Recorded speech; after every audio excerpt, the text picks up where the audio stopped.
Asking people how they'd like to spend federal grant money.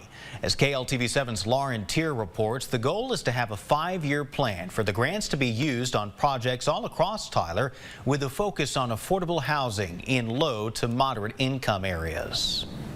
This is extremely important for us. Community Development Manager Larry Everett opened the floor to suggestions and questions for residents of Tyler at a community meeting this morning.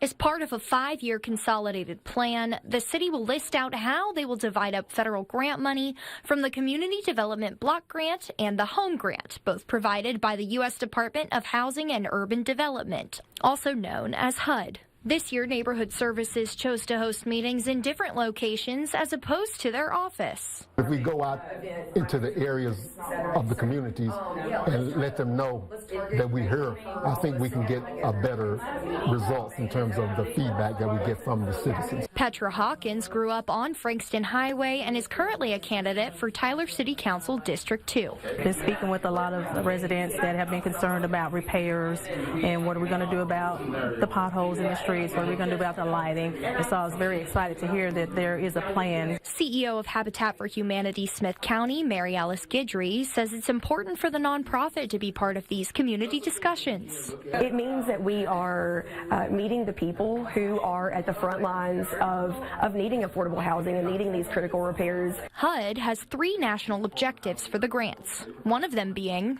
70% of the funds have to go to low to moderate areas and low to moderate income people. Low to moderate income means anyone making less than 80% of the area's median income. Additionally, the funding could target eliminating slums and blight or go towards disaster relief. Projects eligible for the block grant include improving public infrastructure and supporting economic development. The Home Grant provides funding for affordable housing, including homebuyer and tenant-based rental assistance. The 2025 to 2030 consolidated plan is due to HUD by August 15th. Lauren Tier, KLTV 7 News.